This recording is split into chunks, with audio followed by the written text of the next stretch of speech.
हाँ जी दोस्तों, क्या हाल है क्या हाल है क्या हाल है। I hope you are all doing really really well. कैसे हो दोस्तों आप लोग? Sir, how are you all doing?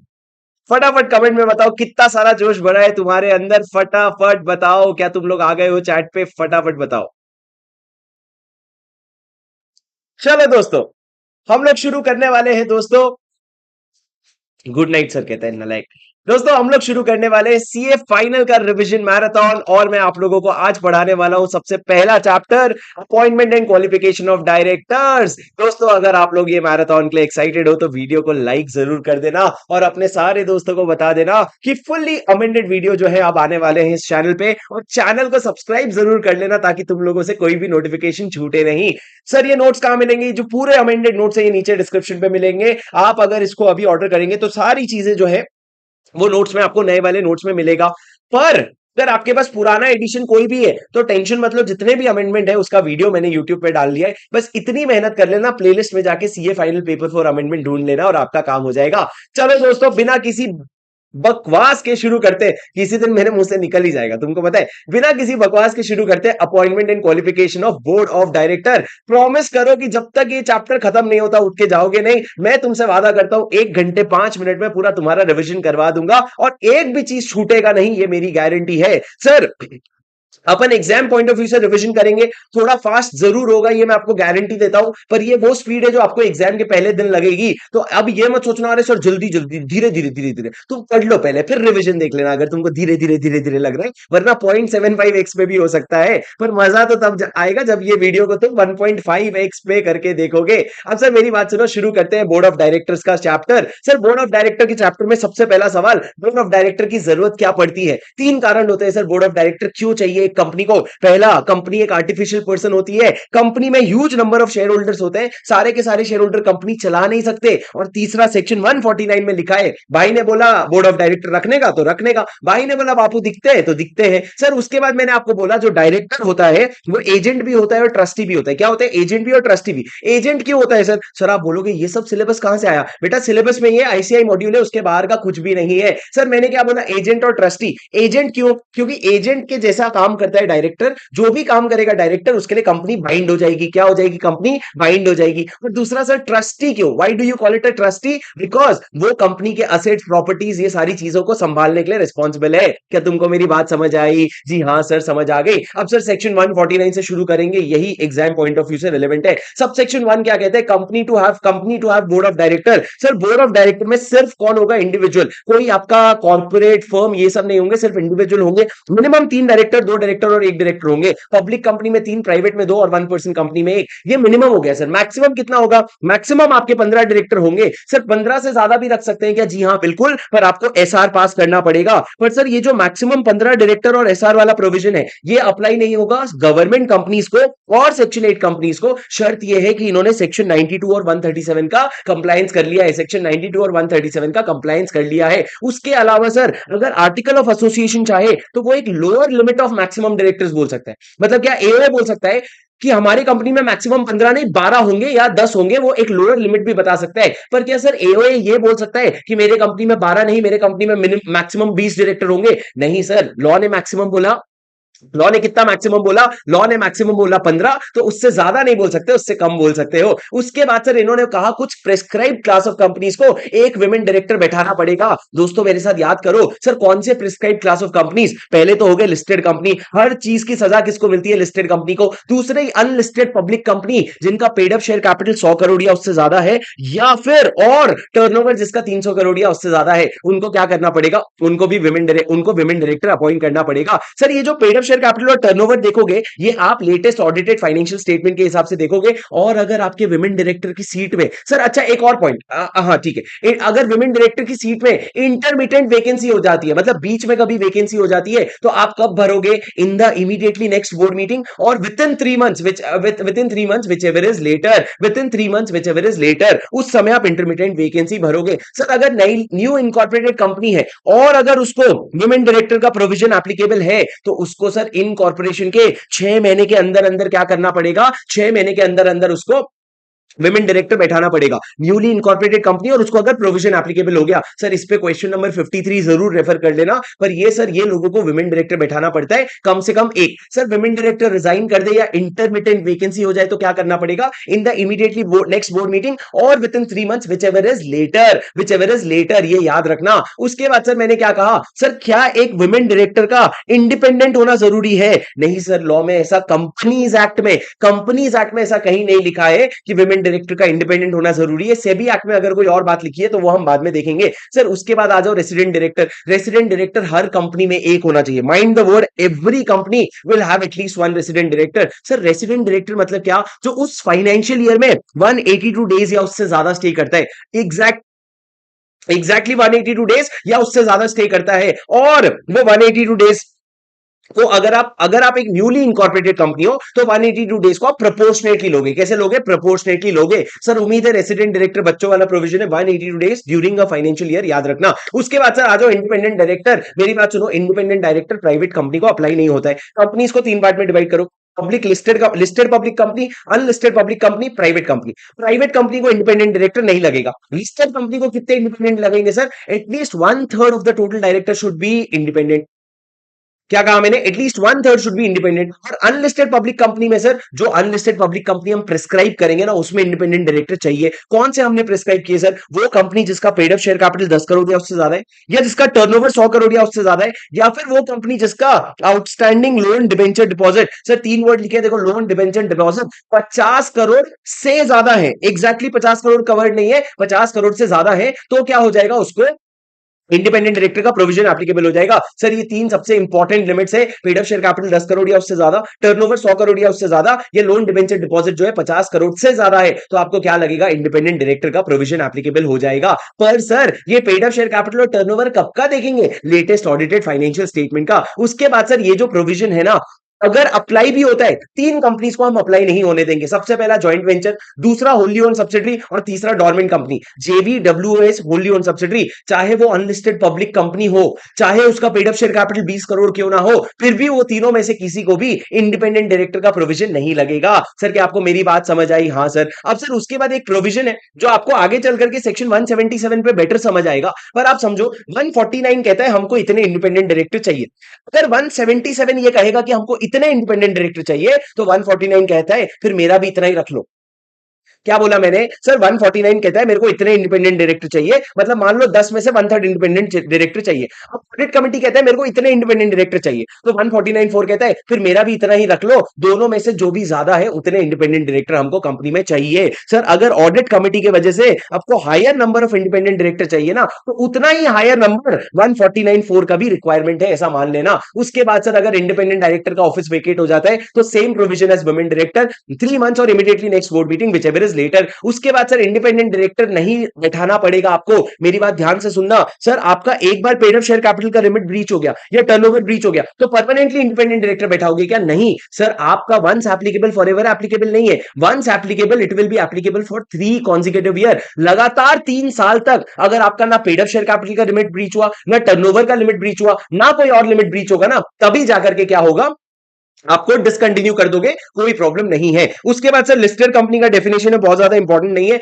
आपको बस पता होना चाहिए कि लिस्टेड कंपनी के डेफिनेशन में पहले ऐसा था कि सारे सिक्योरिटीज अगर आपके रिकॉग्नाइज्ड स्टॉक एक्सचेंज में लिस्टेड है तो आपको लिस्टेड कंपनी माना जाएगा। पर अभी इन्होंने 2 टाइप के सिक्योरिटीज हटा दिए। अगर आपका नॉन कन्वर्टेबल डेट और अगर आपका प्रेफरेंस शेयर्स लिस्टेड है तो उसको लिस्टेड कंपनी नहीं माना जाएगा। आप इसको डिटेल में पढ़ सकते हो, पर सर ये आपके नॉलेज के लिए डाला हुआ है। सर अब इंडिपेंडेंट डायरेक्टर कौन बन सकता है? मेरे को बताओ, इंडिपेंडेंट डायरेक्टर बनने का क्या कंडीशन है? मैं तुमको यहां पे बताऊंगा, नोट्स में तुम मेरे साथ देखोगे। सर इंडिपेंडेंट डायरेक्टर कौन बन सकता है? सर सबसे पहले इंडिपेंडेंट डायरेक्टर में से 3 लोगों को हटा देना, एमडी, डब्ल्यूटीडी और नॉमिनी डायरेक्टर। ये तीनों जिंदगी में कभी इंडिपेंडेंट डायरेक्टर नहीं कहलाएंगे। उसके बाद सर मैंने 3 कैटेगरी में डिवाइड किया था। सबसे पहले बात करते हैं अपन इंडिविजुअल की। सर अगर इंडिविजुअल की बात कर रहे हो, he should be a person of integrity and should have relevant experience and expertise. उसके बाद एक्सपीरियंस और एक्सपर्टाइज होना चाहिए, वेरी गुड सर। उसके बाद he should not have any pecuniary relationship. क्या? He should not have any pecuniary relationship with the company, associate, subsidiary, holding और promoter और डायरेक्टर। पेक्यूनरी रिलेशन मतलब क्या सर? पैसों का रिश्ता ऐसा नहीं होना चाहिए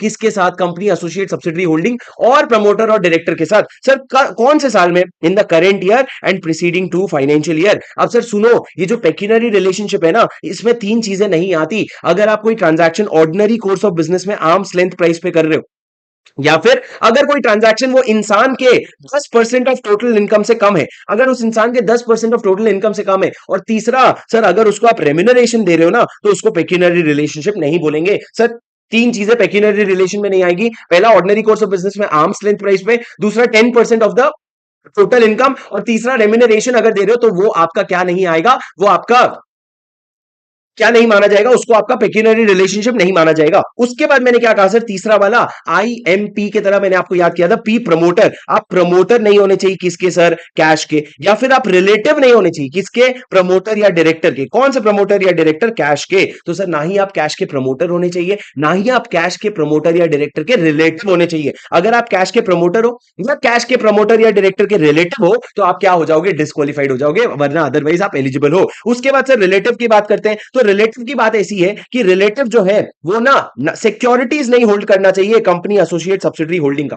उसके बाद सर इसका डिटेल थोड़ा सा पढ़ लेते हैं। रिलेटिव जो है, should not hold securities, hold any securities और interest in cash during the current year and preceding two financial year. लेकिन सर आपका जो रिलेटिव है ना, he may hold in company of face value not exceeding 50 lakh और paid up share capital up to 2% of the cash. मतलब हमने क्या बोला, आप फेस वैल्यू 50 लाख तक का होल्ड कर सकते हो या 2% ऑफ कैश का paid up share capital hold कर सकते हो। पर कौन, रिलेटिव जो है ना, सिर्फ वो होल्ड कर सकता है कंपनी में up to a face value 50 lakh और 2% of the paid up share capital. तो सिक्योरिटी नहीं होल्ड कर सकते कैश में, पर आपका सिक्योरिटी होल्ड कर सकता है रिलेट आपकी कंपनी में 50 लाख तक के फेस वैल्यू का। उसके बाद सर दूसरा, इनडेटेड टू द कैश। दोस्तों ये जब पढ़ोगे ना, मेरे को पता है आपके मन में ऑडिटर वाला एक प्रोविजन आएगा ऑडिट का, जो आपका सेक्शन 141 है। तो सेक्शन 140 में जो लिखा रहता है कि अगर होल्डिंग बढ़ गई तो करेक्टिव एक्शन लेना पड़ेगा 60 डेज के अंदर, वो वाला प्रोविजन यहां पे नहीं है।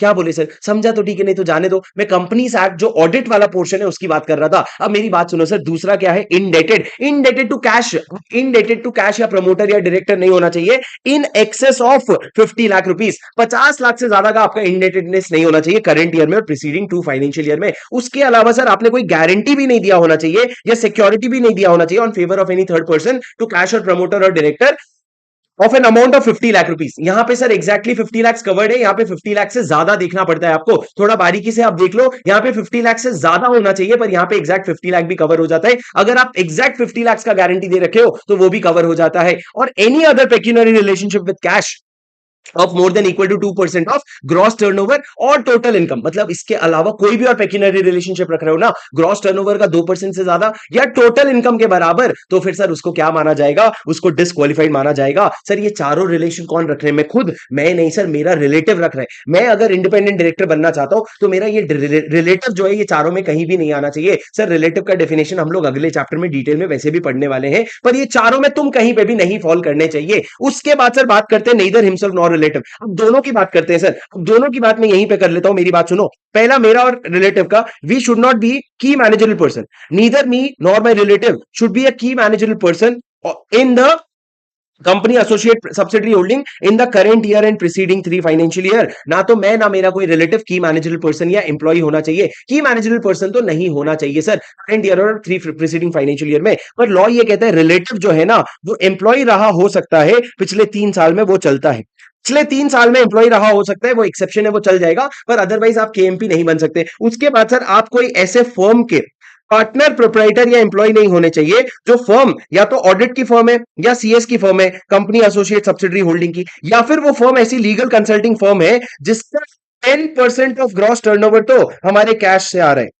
10% ऑफ ग्रॉस टर्नओवर तो हमारे कैश से आ रहा है। तो लॉ कहता है ये लीगल कंसल्टिंग फर्म तुम पे डिपेंडेंट है, और तुम पे डिपेंडेंट है तो उसके पार्टनर, प्रोप्राइटर, एम्प्लॉय भी तुम पे डिपेंडेंट है। तो तुम लोग इंडिपेंडेंट कैसे हुए बे, तुम लोग इंडिपेंडेंट नहीं हो। उसके बाद सर आप अपने रिलेटिव के साथ 2% या उससे ज्यादा वोटिंग पावर नहीं होल्ड करने चाहिए कंपनी के। यहां पे कैश नहीं लिखा है बेटा, यहां पे सिर्फ कंपनी लिखा है, ASH नहीं है, यहां पे ऐश नहीं है, यहां पे सिर्फ कंपनी है। कंपनी का 2% या उससे ज्यादा वोटिंग पावर नहीं होल्ड कर रहे होने चाहिए। और लास्ट सर, आप किसी एक ऐसे एनपीओ के सीईओ या डायरेक्टर नहीं होने चाहिए जो एनपीओ या तो आपकी कंपनी में 2% ऑफ वोटिंग पावर होल्ड करती है, या फिर उस एनपीओ का 25% ऑफ ग्रॉस रिसीट्स जो है ना वो company associate subsidiary holding promoter या डायरेक्टर से मिलता है। Company associate subsidiary holding promoter या डायरेक्टर से मिलता है। सर ये सारे कंडीशन है दोस्तों, ये रिवीजन है, ये सब हम लोग पूरा एक एक दिन लगता है हमको, 2.5 घंटा लगता है ये पूरा सेक्शन खत्म करने के लिए, पर रिवीजन तो दोस्तों आपको इसी तरीके से करना पड़ेगा। क्या कहा मैंने, लास्ट वाला पोर्शन है एफ वी एन के। एफ क्या हो गया सर, आप एक ऐसे फर्म के पार्टनर प्रोप्राइटर या एम्प्लॉय, सुन लो ना दोस्तों प्लीज, मेरी बात सुन लो ना प्लीज, मैं बता रहा हूं तो तुमको याद हो जाना चाहिए। सर मैंने क्या कहा, आप ऐसे फर्म के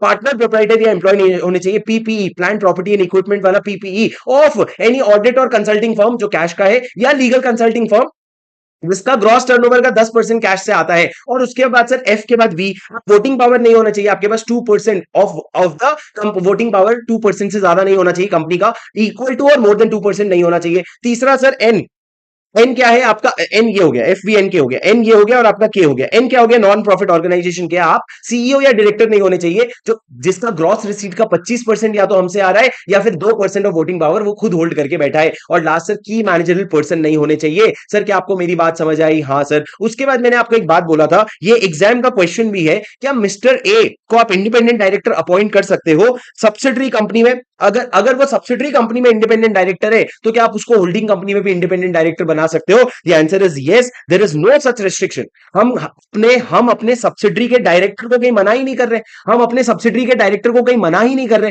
तो लॉ ने बोला चलता है, कोई दिक्कत नहीं है, हमारे इधर चलता है। ठीक है। उसके बाद सर मैंने क्या कहा, 149(6) में बहुत क्वेश्चंस आप आते हैं, आपको पता है। 149(6) में इतने सारे कंडीशन चेक कौन करेगा? तो लॉ ने ये बोला कि आपको डिक्लेरेशन देना पड़ेगा। क्या देना पड़ेगा आपको? डिक्लेरेशन देना पड़ेगा। सर किस तरह का डिक्लेरेशन देना पड़ेगा आपको? आपको डिक्लेरेशन देना पड़ेगा कि मैं इंडिपेंडेंस का क्राइटेरिया मीट करता हूं। सर 3 समय पे देना पड़ेगा। सबसे पहली बार जब आप बोर्ड मीटिंग अटेंड कर रहे हो तब देना, दूसरा हर फाइनेंशियल ईयर के पहले बोर्ड मीटिंग में देना, और तीसरा कभी भी सर्कमस्टांस में चेंज हुआ ना जिससे आपका इंडिपेंडेंट का स्टेटस अफेक्ट हो सकता है, उस समय आप क्या दे देना? डिक्लेरेशन दे देना। कभी भी ऐसा सर्कमस्टेंस में चेंज हुआ जिससे आपका इंडिपेंडेंस का स्टेटस अफेक्ट होता है। उसके बाद सर सबसेक्शन 8 कहता है शेड्यूल 4 का कंप्लायंस करना। 8 का आधा होता है 4 का कंप्लायंस करना। 9 क्या कहता है सर, बहुत इंपॉर्टेंट है, independent director shall never be entitled to stock option. ये लाइन याद कर लो, आपको स्टॉक ऑप्शन कभी भी नहीं मिल सकता। तो मिलेगा क्या सर? 3 चीजें मिल सकती है आपको फीस अंडर 197.5, मतलब सिटिंग फीस आपको मिल सकता है।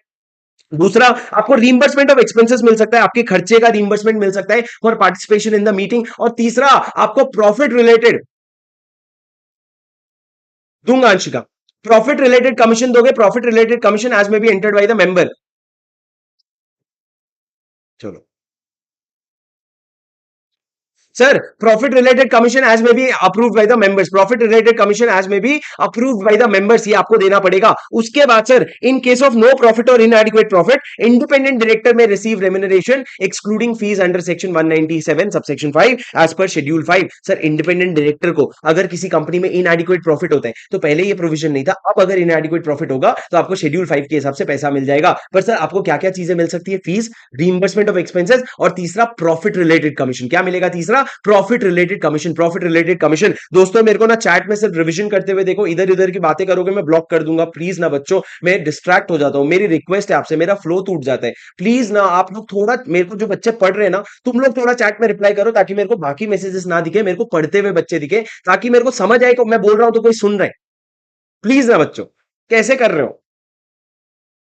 दृष्टि, थैंक यू। चलो बच्चों सुनो सर, मैंने क्या कहा, टर्म क्या होगा इंडिपेंडेंट डायरेक्टर का? सबसे इंपॉर्टेंट सर, ये आपको बहुत अच्छे से पता है, independent director up to 5 years के लिए अपॉइंट हो सकता है, अप टू 5 इयर्स के लिए अपॉइंट हो सकता है। फिर उसके बाद अपॉइंट करने के लिए ओआर पास करोगे। सर क्या वो री अपॉइंट भी हो सकता है? जी हाँ, वो री अपॉइंट भी हो सकता है for a period of further 5 years, लेकिन याद रखना री अपॉइंट होने के लिए एसआर पास करना पड़ेगा। लेकिन सर मैक्सिमम आपका 2 टर्म होता है, 2 टर्म खत्म होने के बाद आपको क्या करना पड़ेगा? आपको कूलिंग पीरियड में जाना पड़ेगा। किसमें जाना पड़ेगा? Cooling period. कितने साल का कूलिंग पीरियड होगा सर आपका? 3 साल का कूलिंग पीरियड होगा, जिसमें he shall not be associated with the company in any capacity, directly और इनडायरेक्टली, किसी भी तरीके से तुम एसोसिएटेड नहीं रहोगे। उसके बाद सर मैंने क्या कहा, ये बहुत इंपॉर्टेंट प्रोविजन है दोस्तों, और आप जब इंडिपेंडेंट डायरेक्टर को रीअपॉइंट करोगे ना, तो आप एसआर तो पास करोगे ही करोगे, साथ में आप बोर्ड रिपोर्ट में भी डिस्क्लोज करोगे कि हमने एसआर पास कर दिया है। उसके बाद मैंने क्या कहा सर, इंडिपेंडेंट डायरेक्टर और नॉन एग्जीक्यूटिव डायरेक्टर, मेरी बात ध्यान से सुनना, इंडिपेंडेंट डायरेक्टर और नॉन एग्जीक्यूटिव डायरेक्टर की क्या बात बताई मैंने सर? इंडिपेंडेंट और डायरेक्टर और नॉन एग्जीक्यूटिव डायरेक्टर हमेशा लाइबल नहीं होते, वो सिर्फ तीन केस में लाइबल होते हैं। जब पहला उनके नॉलेज के साथ, नॉलेज में रह करके कोई चीज हुई है, दूसरा उन्होंने the fault was attributable to the board process, और तीसरा something which has occurred with their consent और कन्विंस, और for which they failed to act diligently. या तो उन्होंने अपना कंसेंट दिया था या फिर उन्होंने ढंग से काम नहीं किया, तो उसके वजह से जो भी चीजें हुई है ना उसके लिए वो लाइबल होंगे। तीन चीजों के लिए लाइबल होंगे सर, केबीसी, के नॉलेज, बी बोर्ड प्रोसेस और सी कंटेंट। केबीसी के लिए लाइबल होंगे, वरना उसके अलावा किसी के लिए लाइबल नहीं होंगे। दोस्तों इंडिपेंडेंट डायरेक्टर क्या रिटायर बाय रोटेशन करता है? नहीं सर, इंडिपेंडेंट डायरेक्टर बिल्कुल भी रिटायर बाय रोटेशन नहीं करता है। उसके बाद आ जाओ सर सेक्शन 150 में। मेरी बात ध्यान से सुनो, मैं आपको स्क्रीन पे बता रहा हूं, मेरी बात ध्यान से सुन लो, खत्म हो जाएगा। सर 150 क्या है, मेरी बात सुनना। सर लॉ ने बोला कि हम एक डेटा बैंक बनवाएंगे, डेटा बैंक बनवाएंगे जिसमें हर वो डायरेक्टर जो एलिजिबल है to become a direct independent director and willing to become an independent director है, उसका डेटा बैंक यहां पे डलवाएंगे हम। सर डेटा बैंक में किसको मेंटेन करने का हमने बोला आइका मानेसर को बोला, Indian institute of corporate affairs को बोला, तू मैनेज कर लेना बेटा डेटा बैंक। अब सर मेरी बात ध्यान से सुनो, हर वो इंसान जो एलिजिबल है और विलिंग है वो यहां पे अपना नाम इंक्लूड करवाएगा। अब सर यहां से नाम उठा करके कौन लेके जाएगा? कंपनी लेकर के जाएगी। पर सर बंदा इंडिपेंडेंट टू द कंपनी है कि नहीं, वो ड्यू डिलिजेंस करना किसकी रिस्पॉन्सिबिलिटी है? वो ड्यू डिलिजेंस करना डायरेक्टर, ये कंपनी की रिस्पॉन्सिबिलिटी है।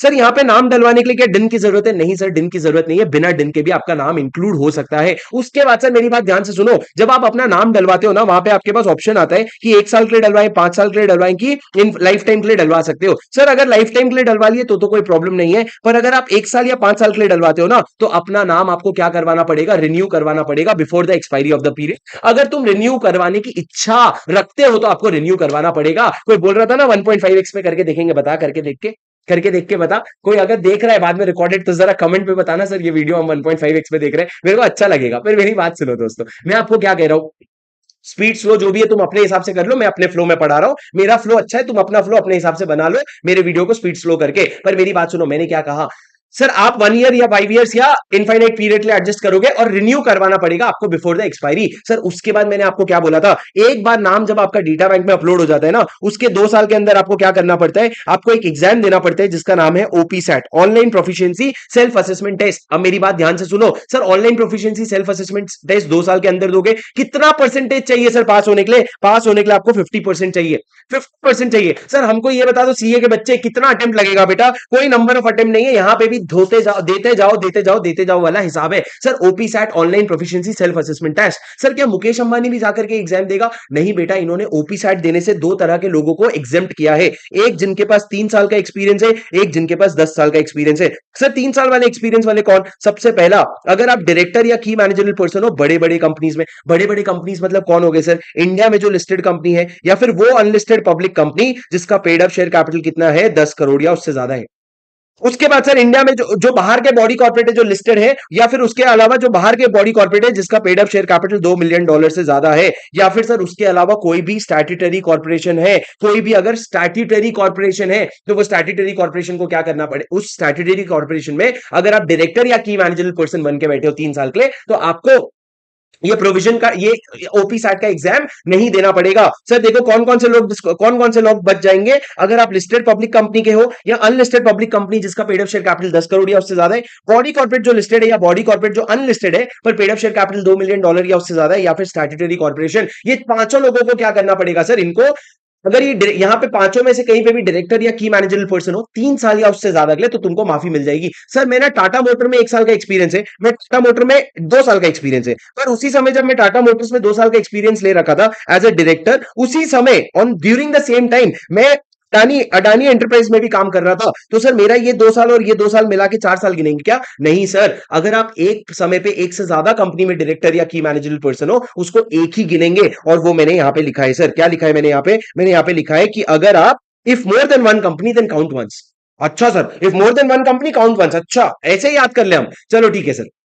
गुड कंचन मित्तल। अब मेरी बात सुनो सर, बी पॉइंट क्या है सर? पहला तो पॉइंट हो गया हु इज अ डायरेक्टर और की managerial person in this company. दूसरा, अगर आप डायरेक्टर हो या फिर मिनिस्ट्री और डिपार्टमेंट ऑफ सीजी में हो, हैविंग एक्सपीरियंस इन फॉलोइंग, कौन सी चीज में एक्सपीरियंस है सर आपका? कॉमर्स में, corporate affairs, finance, industry, public, ये सब में एक्सपीरियंस है, या फिर गवर्नमेंट कंपनी से रिलेटेड कोई और अफेयर में आपका आपका एक्सपीरियंस है, तो आप क्या बन जाओगे? आप एग्जेम्प्ट हो जाओगे। सर इसको सिंपल ये याद रखना, अगर आप मिनिस्ट्री या सेंट्रल गवर्नमेंट की कोई डिपार्टमेंट में डायरेक्टर या वो लेवल के बंदे हो, मिनिस्ट्री में या सेंट्रल गवर्नमेंट या स्टेट गवर्नमेंट के डिपार्टमेंट में डायरेक्टर या उसके लेवल के बंदे हो, तो आपको माफी मिल जाएगी, पर 3 साल से ज्यादा का एक्सपीरियंस होना चाहिए। और लास्ट, अगर आप सेबी, आरबीआई, आईआरडीए, पीएफआरडीए, ये सब जगह में क्या हो, चीफ जनरल मैनेजर या उसके ऊपर के लेवल के पे स्केल पे हो, पे स्केल मतलब सैलरी पे हो, तो लॉ ने बोला तुमको भी माफी मिल जाएगी, पर शर्त है 3 साल या उससे ज्यादा का एक्सपीरियंस होना चाहिए। पर सर दूसरे तरफ आते हैं 10 साल वाले लोग। 10 साल वाले लोग में हम लोग आते हैं सर, आपका, हम लोग तो अभी भी नहीं आते, पर सर एडवोकेट हो गया आपका, सीए इन प्रैक्टिस हो गया आपका, सीएस इन प्रैक्टिस हो गया, और आपका कॉस्ट अकाउंटेंट इन प्रैक्टिस हो गया। ये सारे लोग जिनके पास 10 साल या उससे ज्यादा एक्सपीरियंस है, उन लोगों को ओपी सैट का एग्जाम नहीं देना पड़ेगा। बाकी दुनिया में हर लोगों को ओपी सैट का एग्जाम देना पड़ेगा। याद हुआ क्या तुमको? अब सर इसके बाद एक अमेंडमेंट आया है। क्या आया है बोलो? अमेंडमेंट आया है, ध्यान से सुनो सर। अमेंडमेंट का वीडियो मैंने अलग से डाल दिया, डिटेल में वहां पे देख लो, रिवीजन अभी करवा रहा हूं कि सर अगर आपका 2 साल के अंदर ओपी सेट देना था, अगर आप 2 साल के अंदर ओपी सेट नहीं देते तो आपका नाम क्या हो जाएगा? रिमूव हो जाएगा। नाम रिमूव होने के बाद आप एप्लीकेशन दे सकते हो आईका को, क्या बोल के कि मेरा नाम रिस्टोर कर दे। रिस्टोर करने के लिए आपको 1,000 रुपए की फीस देनी पड़ेगी। जब आपका नाम रिस्टोर होगा तो वहीं पे नहीं दिखेगा, वहां पे आपको नाम जो है एक अलग से रिस्टोर्ड कैटेगरी में दिखेगा, और वहां पे आपको 1 साल तक अपना नाम रखना पड़ेगा। सर ये 1 साल में आपको क्या करना पड़ेगा? ओपी सेट का एग्जाम देकर के क्लियर करना पड़ेगा। सर अगर आप पास हो गए तो आपने जब शुरू में जितने समय के लिए फीस भरी थी ना, उतने समय तक के लिए आप अपना नाम वहां पे एंजॉय कर सकते हो। पर अगर आप फेल हो गए ना, तो सर आपका नाम परमानेंटली रिमूव हो जाएगा, और अब आपको फ्रेश एप्लीकेशन भरना पड़ेगा। अब आपको वापस ओपी सेट देने का मौका नहीं मिलेगा। आपको मतलब फ्रेश एप्लीकेशन करना पड़ेगा, मतलब फुल फीस भरना पड़ेगा जो आपने यहां पे शुरू में भरा था। समझे क्या? सर ये अमेंडमेंट है, आपके नोट्स में अगर नहीं लिखा होगा, मैंने दूसरे अमेंडमेंट वीडियो में मैंने ये नोट्स डाल रखे हैं, प्रिंट करवा सकते हो। पर आज के बाद जो लोग ऑर्डर कर रहे हैं उन लोगों को सबको ये नोट्स तो मिलेंगे ही।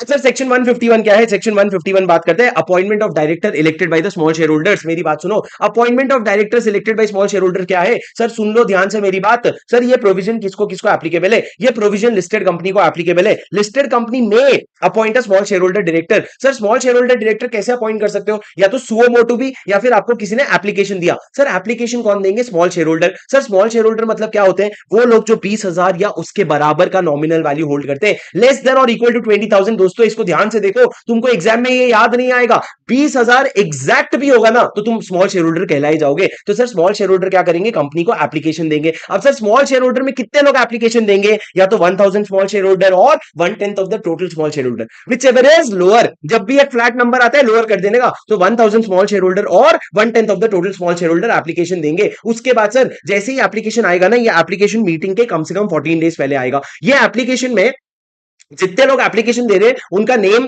एड्रेस, फोलियो नंबर और share holding, name, address, share holding और फोलियो नंबर, ये 4 चीजें लिखी होगी। और उसके साथ साथ जिस बंदे को आप अपॉइंट करना चाहते हो ना, उसका भी नाम और एड्रेस दे देना, उसका भी नाम और एड्रेस दे देना, उसका भी नाम और एड्रेस दे देना। और अगर फोलियो नंबर और शेयर होल्डिंग है, फोलियो नंबर और शेयर होल्डिंग है तो वो दे देना। इससे पता चलता है सर अगर आप शेयर होल्डर नहीं भी हो तो भी आप स्मॉल शेयर होल्डर बन सकते हो। अगर आप 1 रुपए का शेयर भी होल्ड नहीं करते ना, तब भी आप स्मॉल शेयर होल्डर बन सकते हो। उसके बाद सर आपको 3 चीजें और देनी पड़ेगी अगर आप director, small share holder director बनना चाहते हो। सर आपको डिन देना पड़ेगा, आपको डिक्लेरेशन देना पड़ेगा कि आप 164 में डिस्क्वालीफाइड नहीं हो, और आपको कंसेंट देना पड़ेगा। ये 3 चीजें तो रट लो सर, ये हर डायरेक्टर को देना पड़ता है। डिन, 164 में डिस्क्वालीफाइड नहीं हो और रिटन कंसेंट। उसके अलावा सर आपका ये सबसे फेवरेट सवाल है, सर क्या small share holder director independent director होता है? मेरे को इसका आंसर नहीं पता। तुम लोगों के हिसाब से तुम्हारा दिमाग लगा के तुम आते हो और तुम बोलते हो आंसर है यस। मैं तुमको क्लास में तो वैसे प्रूव कर चुका हूं, पर जो क्लास नहीं ले रखे उनको मैं प्रूव नहीं कर सकता। तो तुम समझो सर क्या small share holder director independent director होते हैं?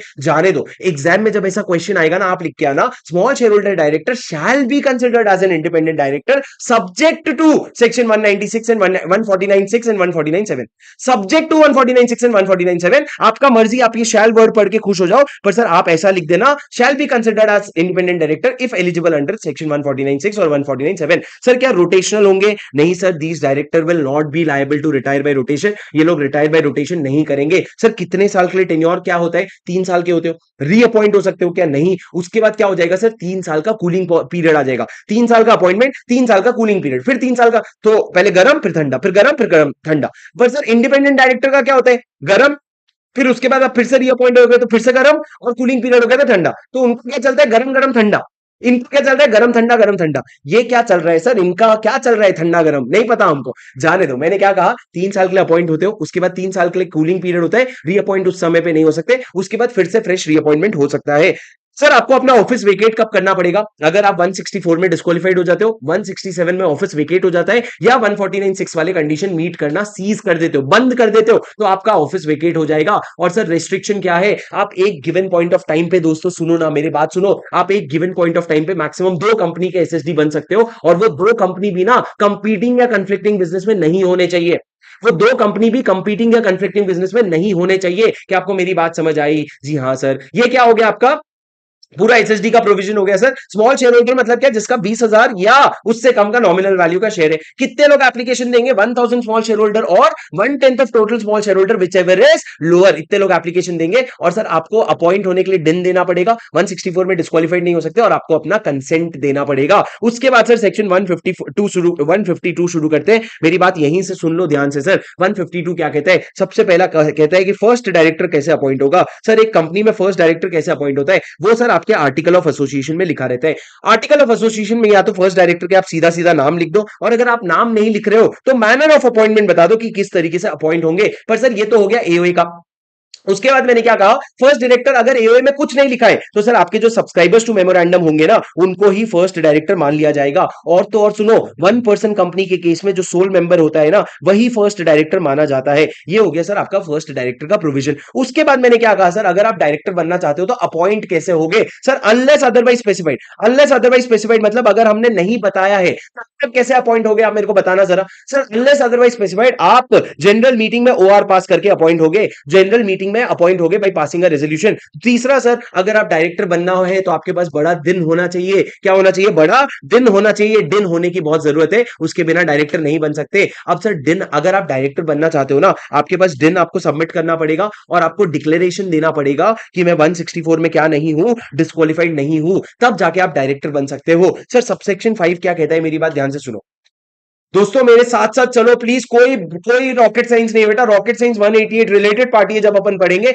ये कोई रॉकेट साइंस नहीं है, फुद्दू सेक्शन है। मेरी बात सुन लो सर, मैंने क्या कहा, इसके बाद मैंने कहा कि अगर एक इंसान डायरेक्टर बनना चाहता है ना, उसको अपना कंसेंट देना पड़ेगा कंपनी को। सर कंसेंट मिलते ही कंपनी क्या करेगी, वो कंसेंट आरओसी के पास पहुंचा देगी 30 डेज के अंदर। सर कंपनी को कंसेंट कौन से फॉर्म में दोगे, DIR-2 फॉर्म में दोगे, और कंपनी आगे कौन से फॉर्म में पहुंचाएगी, DIR-12 फॉर्म में पहुंचाएगी। लेकिन एक सेकंड सर, अभी अमेंडमेंट आया है, आपको ये कंसेंट के साथ एक और चीज भी देना पड़ेगा। सर अगर आप जो इंडिविजुअल हो ना, आप कहीं और के नेशनल हो, मतलब आप इंडियन नहीं हो, आप कोई ऐसे कंट्री के नेशनल हो जो लैंड बॉर्डर शेयर करती है इंडिया के साथ। क्या शेयर करती है, लैंड बॉर्डर। से लैंड बॉर्डर मतलब क्या हो गया आपका, पाकिस्तान, अफगानिस्तान, ये सारा हो गया। अगर लैंड बॉर्डर शेयर करती है और आप वहां के नेशनल अगर हो ना, तो आपको इंडिया में सिक्योरिटी, नेशनल सिक्योरिटी क्लियरेंस लेना पड़ेगा। कौन देगा सर ये national security clearance, Amit Shah, ये अपना मिनिस्ट्री ऑफ होम अफेयर्स देंगे, गवर्नमेंट ऑफ इंडिया देगा। सर ये नेशनल सिक्योरिटी क्लियरेंस लेकर के कंसेंट के साथ अटैच करना, तभी इसको वैलिड कंसेंट माना जाएगा। क्या अटैच करना पड़ेगा, मिनिस्ट्री ऑफ होम अफेयर्स का national security clearance, national security clearance attach करना पड़ेगा। उसके बाद सर हम आ जाते हैं सबसेक्शन 6 पे। सबसेक्शन 6 क्या कहता है, मेरी बात एकदम ध्यान से सुनना सर। आपके total number of direct, sir section number 6 subsection 6 क्या कहता है, फर्स्ट एजीएम को भूल जाओ। क्या कहता है, except for the first AGM को भूल जाओ। सब्सिक्वेंट एजीएम से क्या होगा, unless the article provides for retirement of all the directors, unless the article provides for retirement of all the directors, subsequent AGM में क्या होगा, टोटल नंबर ऑफ डायरेक्टर में से 2/3 of the director shall be rotational director and maximum 1/3 will be non rotational director. अब वो 2/3 में से एक 1/3 of the director shell retire by rotation and the remaining 2/3 will be save.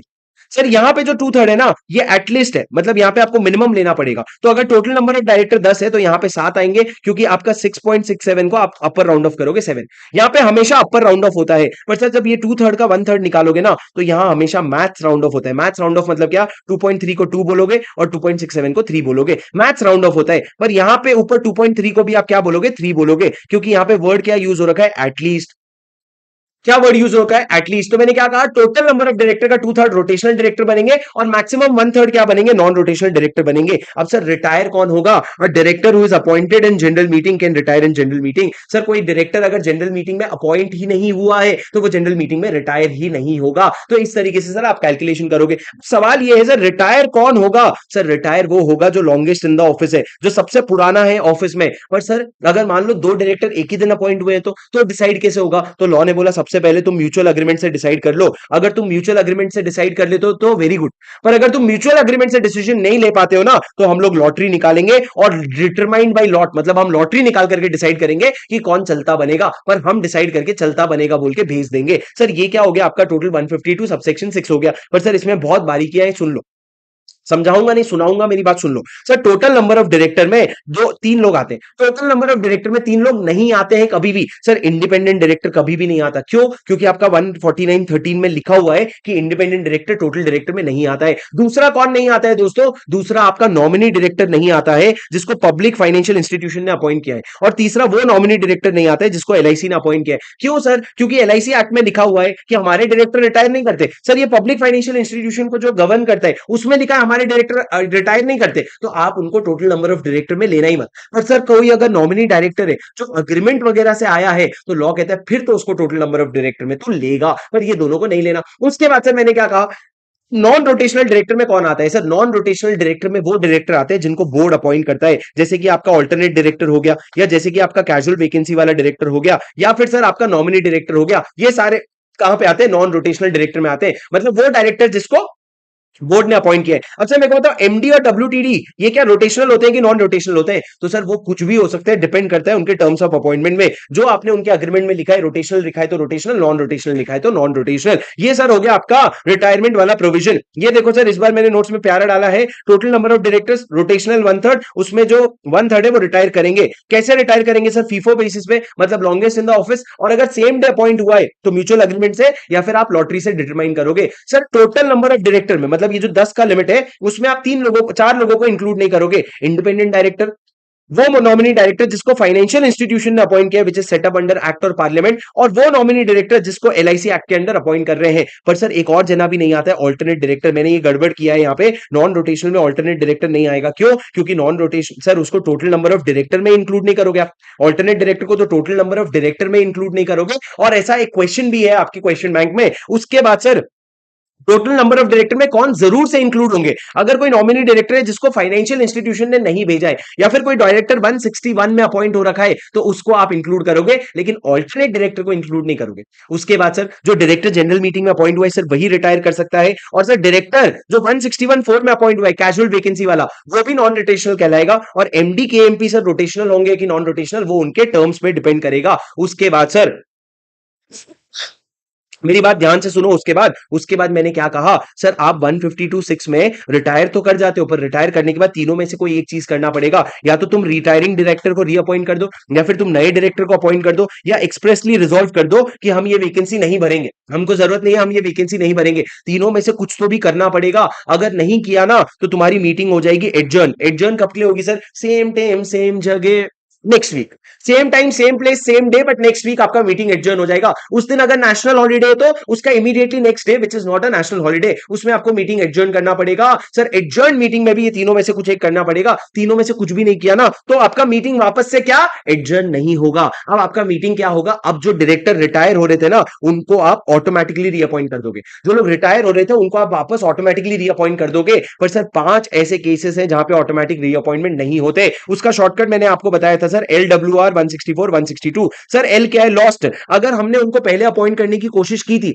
वो resolution जो है वो हार गए तो फिर सर उस केस में हम उनको ऑटोमेटिक रीअपॉइंटमेंट नहीं होने देंगे। दूसरा डब्ल्यू विलिंगनेस, अगर सर उन्होंने राइटिंग में अपना विलिंगनेस दिया था, अनविलिंगनेस दे दिया कि हम नहीं बनना चाहते तुम्हारी फालतू कंपनी में डायरेक्टर, तो आप उनको ऑटोमेटिक रीअपॉइंट नहीं करोगे। तीसरा सर अगर रेजोल्यूशन लगता है, लॉ में क्लियरली लिखा है OR या SR लगेगा उनके अपॉइंटमेंट के लिए, तो OR या SR लगेगा। उसके बाद सर अगर 164 में डिस्क्वालिफाइड हो गया तो आप कैसे ऑटोमेटिक रीअपॉइंटमेंट करोगे। और अगर 162 मतलब separate vote for each director, अगर ये प्रोविजन एप्लीकेबल है तो आप ऑटोमेटिक रीअपॉइंटमेंट नहीं करोगे। मतलब सर ये 5 केस में ऑटोमेटिक रीअपॉइंटमेंट नहीं होता है। LWR 164 162, लॉस्ट, विलिंगनेस, रेजोल्यूशन, 164 162, ये 5 प्रोविजन हो गया। समझा गया तुमको दोस्तों? अरे बोलो समझा क्या मालिक? हाँ चलो सर अगले प्रोविजन में बढ़ते हैं। अगला प्रोविजन क्या है मेरी बात सुनो सर। ये हो गया आपका पूरा का पूरा सेक्शन 152। अब सर 153 से आपका डिन का प्रोविजन शुरू होता है। एक सुर में सुनाऊंगा खत्म हो जाएगा। मेरी बात सुनो दोस्तों, इस बार मैं आपको इस तरीके से रिवीजन करवा रहा हूं क्योंकि मेरे को और इफेक्टिव लग रहा है ये। बुक से भी रीड कर सकते हो पर एक बार ये पढ़ के देखो सर 152 क्या कहते हैं, 153 क्या कहते हैं। आप एप्लीकेशन दोगे डिन का तो ये इंसान क्या करेगा, सेंट्रल गवर्नमेंट को डिन के लिए एप्लीकेशन देगा in the form DIR 3। Sir DIR 3 में आपको पता है नेम एड्रेस बहुत सारे आईडी प्रूफ देने पड़ते हैं, एड्रेस प्रूफ देने पड़े, सारे अटैचमेंट देने पड़ते हैं और उसके साथ साथ उसको वेरीफाई भी करवाना पड़ता है। कौन वेरीफाई करता है? आपकी किसी कंपनी का CEO CFO, ये लोग वेरीफाई करके देते हैं। अब सर सेंट्रल गवर्नमेंट के पास जब ये DIR 3 लेके जाओगे ना तो सबसे पहले सर सेक्शन 154 एप्लीकेबल हो जाता है। अब वो कहता है एक एप्लीकेशन नंबर जनरेट होगा, एप्लीकेशन नंबर के बेसिस पे ये डिसाइड होगा कि तुमको डिन नंबर मिलेगा कि नहीं मिलेगा। अगर सर ये एप्लीकेशन नंबर जनरेट होने के बाद सेंट्रल गवर्नमेंट चेक करेगा 1 महीने के अंदर तुमको डिन देगा या नहीं देगा। अगर तुम्हारा डिन फाइनल हो गया तो वो तुमको डिन नंबर एलोकेट करेगा और तुमको पोस्ट में डाल करके बता देगा कि भैया तेरा डिन एलोकेट हो गया, बधाई हो। सर अगर एप्लीकेशन नंबर देने के बाद उसने चेक किया और उसको लगा कोई डिफेक्ट है या इनकम्प्लीटनेस है तो वो आपको 15 दिन का टाइम देगा, 15 दिन के अंदर रेक्टिफाई करना पड़ेगा। अब सर 15 दिन के अंदर क्या हो सकता है, या तो तुमने पूरा रेक्टिफाई कर दिया, अगर पूरा रेक्टिफाई कर दिया तो वो तुमको डिन एलोकेट करके दे देगा। पर सर ऐसा हो सकता है तुमने कंप्लीटली इग्नोर ही कर दिया, तुमने कोई एक्शन नहीं लिया। अगर कोई एक्शन नहीं लिया ना वो आपके डिन को इनवैलिड करार कर देगा। पर सर अगर आपने क्या किया, आपने पार्टली रेक्टिफाई कराया तो बोलेगा पागल दिमाग खराब हो गया है क्या तेरा, दिमाग खराब हो गया है क्या? अगर तूने पार्टली रेक्टिफाई किया तो वो कहेगा तुम्हारा एप्लीकेशन रिजेक्ट कर रहे हैं, बहुत हो गया नाटक तुम्हारा, जाओ फ्रेश एप्लीकेशन फाइल करो। पर सर एक अमेंडमेंट आया है, ये जो एप्लीकेशन नंबर जनरेट होता है ना ये एप्लीकेशन नंबर जनरेट नहीं होगा अगर आप नेशनल हो किसी फॉरेन से किसी उस कंट्री के जो इंडिया के साथ लैंड बॉर्डर शेयर कर रहा है। तो आपको वो एप्लीकेशन नंबर जनरेट करवाने के लिए ना नेशनल सिक्योरिटी क्लियरेंस लेना पड़ेगा। बेटा क्या लेना पड़ेगा? नेशनल सिक्योरिटी क्लियरेंस लेना पड़ेगा। उसके बाद ही आप क्या करवा सकते हो, एप्लीकेशन नंबर जनरेट करवा सकते हो। समझे? समझे क्या? मैं वो जानबूझ के करता हूं, मेरे कंट्रोल में रहती है चीजें अभी तक तो। सर समझे क्या? ये हो गया आपका पूरा का पूरा प्रोविजन। अब सर मेरी बात सुनो सर, पुट अंडर रीसबमिशन का मतलब क्या होता है? पुट अंडर रीसबमिशन मतलब आपको वापस से डॉक्यूमेंट्स जमा करने, कुछ फ्रेश एप्लीकेशन नहीं फाइल करना है, आपको कुछ डॉक्यूमेंट्स जमा करने हैं। उसके बाद सर 150 क्या कहता है, एक से ज्यादा डिन लेने के लिए प्रोहिबिटेड हो, एक से ज्यादा डिन नहीं ले सकते। सर 152 और 156 और 157 ट्रांजिशन प्रोविजन है। कहता है आप पहले अगर डायरेक्टर बन गए हो और बाद में आपको क्या मिला है, आप पहले अगर डायरेक्टर बन गए और आपको बाद में अगर डिन नंबर मिला है तो DIR 3B में कंपनी को इंटीमेट कर देना 1 महीने के अंदर अंदर। जैसे ही आप DIR 3B दोगे कंपनी उसके 15 दिन के अंदर अंदर DIR 3C में आगे ROC को इंटीमेट कर देगा। अगर आपने कॉन्ट्रावेंशन किया तो पेनल्टी लगेगा। सर काट दो ये पेनल्टी, एग्जाम में आएगा तो भी मैं मानता हूं इतना इंपॉर्टेंट है नहीं, पर एग्जाम में आएगा नहीं। पर मैं बस हिम्मत नहीं रखता ये बोलने का कि एग्जाम में नहीं आएगा, क्योंकि मेरे को लगता है मेरा वीडियो कभी कभी ICI भी देख रहा होता है। सर सेक्शन 158 क्या है, ऑब्लिगेशन टू इंडिकेट। सर आप जिन नंबर अपने हर रिट में बताओगे, रिटर्न इन्फॉर्मेशन पर्टिकुलर, तुम एक बार बोलो अपने मुंह से, अपने जुफ्त केसरी बोलो, रिटर्न इन्फॉर्मेशन पर्टिकुलर, तुम हर जगह अपना डिन नंबर बताओगे। उसके बाद सर सेक्शन 152, 155, 156 का कॉन्ट्रावेंशन अगर हुआ तो आपको पेनल्टी देनी पड़ेगी 50,000 रुपया और हर दिन का 500 रुपया। तो 50,000 रुपया और दिन का 500 रुपया। सर अब ये इंपॉर्टेंट प्रोविजन है। सर क्या आपका डिन कैंसिल हो सकता है? ये इंपॉर्टेंट प्रोविजन है, मेरी बात सुनो। सर क्या आपका डिन कैंसिल हो सकता है या डिन डीएक्टिवेट हो सकता है? बिल्कुल हो सकता है। सर अगर बाद में सेंट्रल गवर्नमेंट को या रीजनल डायरेक्टर को कभी भी पता चलता है कि डिन जो है वो डुप्लीकेट हो गया है या आपने डिन को फ्रॉडलेंट मैनर से लिया था, ये डेथ, अनसाउंड माइंड क्या या इंसॉल्वेंट हो गया है, सर इसको याद करने का तरीका है फूडीज।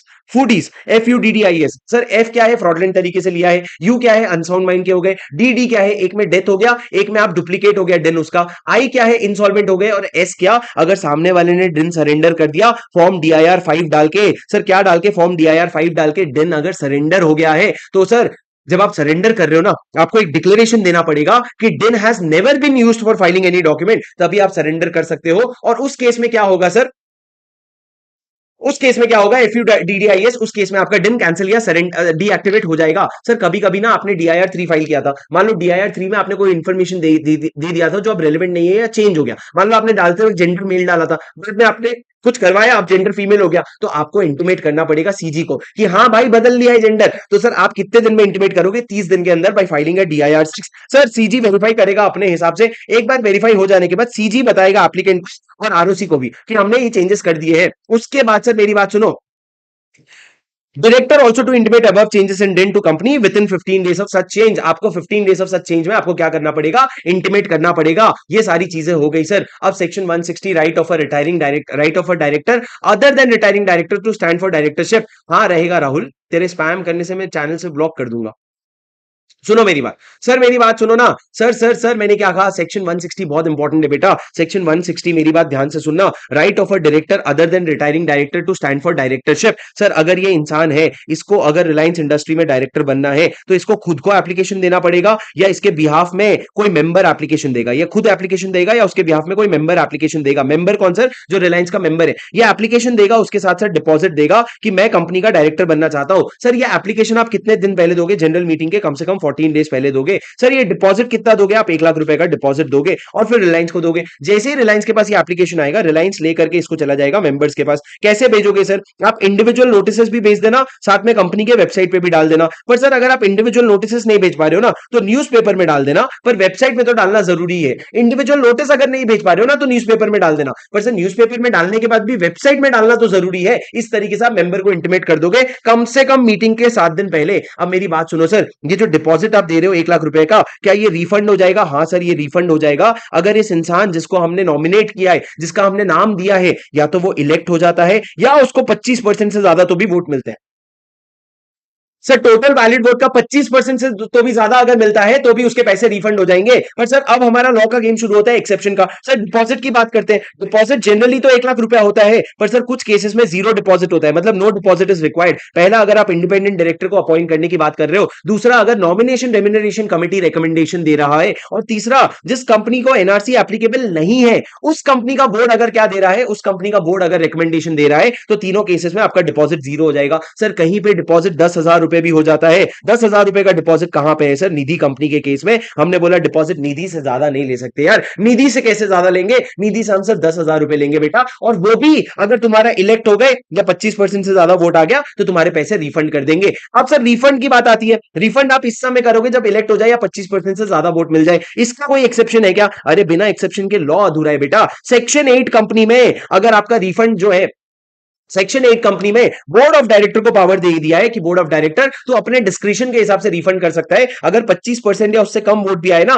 तो तू चाहे तो रिफंड कर सकता है, कोई प्रॉब्लम नहीं है। समझे क्या बेटा? अरे बोलो बेटा समझे क्या? सर डिड यू अंडरस्टैंड और did you not understand?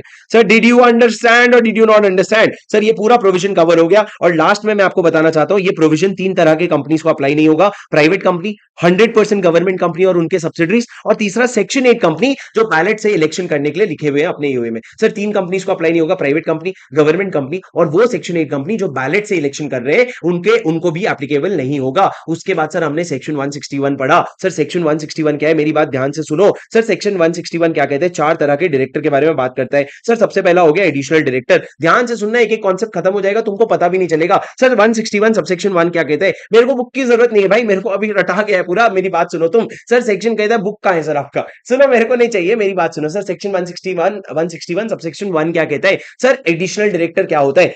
Sir law ये कहता है कि अगर एक आर्टिकल ऑफ एसोसिएशन में पावर दिया गया है, तो एक कंपनी का जो बोर्ड ऑफ डायरेक्टर है ना, वो एडिशनल डायरेक्टर अपॉइंट कर सकता है। सर ये एडिशनल डायरेक्टर कोई भी हो सकता है, पर ये ध्यान रखना, कोई बंदा if he fails to get appointed मतलब पहले आपने उसको अपॉइंट करने की कोशिश की थी जनरल मीटिंग में, पर अब अगर वो अपॉइंट नहीं हो पाए ना, तो उसको आप एडिशनल डायरेक्टर मत बनाना, उसके अलावा किसी को भी बना लेना। सर ये एडिशनल डायरेक्टर का टेन्योर क्या रहेगा? सर ये एडिशनल डायरेक्टर का टेन्योर रहेगा अगले एजीएम तक का, या last due date for holding AGM, जो भी लास्ट ड्यू डेट है एजीएम रखने का।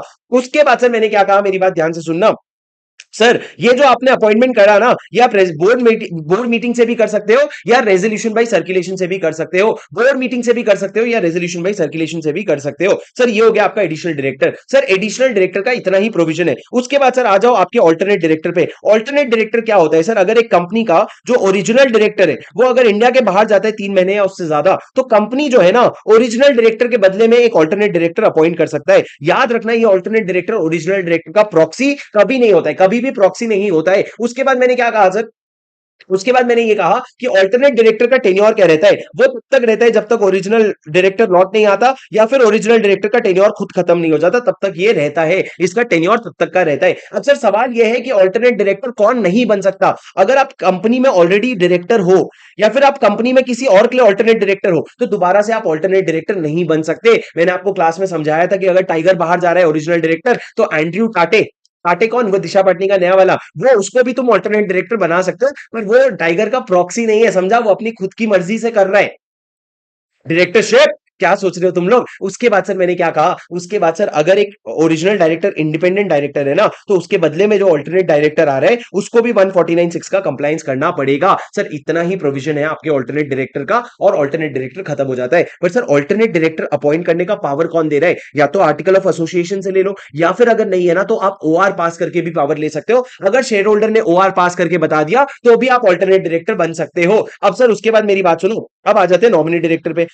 सर नॉमिनी डायरेक्टर कौन होता है? नॉमिनी डायरेक्टर मतलब अगर आप लॉ के वजह से या अग्रीमेंट की वजह से या सेंट्रल गवर्नमेंट या स्टेट गवर्नमेंट के शेयर होल्डर होने की वजह से, सेंट्रल गवर्नमेंट या स्टेट गवर्नमेंट के शेयर होल्डर होने की वजह से आप क्या कर रहे हो, आप अगर कंपनी में एक डायरेक्टर अपॉइंट कर रहे हो तो उसको कहते हैं नॉमिनी डायरेक्टर। सर अगर बोर्ड ऑफ डायरेक्टर अपने बोर्ड में लॉ के वजह से या अग्रीमेंट की वजह से या सेंट्रल गवर्नमेंट या स्टेट गवर्नमेंट की वजह से अगर एक डायरेक्टर अपॉइंट कर रहे हैं तो उसको हम क्या कहते हैं? Nominee director. और सर लास्ट सबसे इंपॉर्टेंट, कैजुअल वैकेंसी। मेरी बात ध्यान से सुनना, अगर एक डायरेक्टर है जो जनरल मीटिंग में अपॉइंट हुआ था, उसका टेन्योर होने के खत्म होने के पहले अगर उसका ऑफिस वेकेट हो जाता है तो उसको कैजुअल वैकेंसी कहते हैं। और सर ये कैजुअल वैकेंसी को भरेगा बोर्ड ऑफ डायरेक्टर। सर कितने दिन के अंदर भरेगा? लॉ में कुछ नहीं लिखा है, इसका मतलब तुमको भरना है तो भरो, नहीं भरना है तो मत भरो। अगर तुमको लगता है जरूरी नहीं है तो मत भरना, पर सर बोर्ड ऑफ डायरेक्टर भरेगा। लेकिन बोर्ड ऑफ डायरेक्टर भरने के बाद नेक्स्ट जनरल मीटिंग में तुमको क्या करना पड़ेगा? शेयर होल्डर से रेटिफाई करवाना पड़ेगा, शेयर होल्डर से अप्रूव करवाना पड़ेगा। सर ये आपका कैजुअल वैकेंसी का प्रोविजन है। अगर टेन्योर के पहले अगर ऑफिस वेकेट हो जाती है तो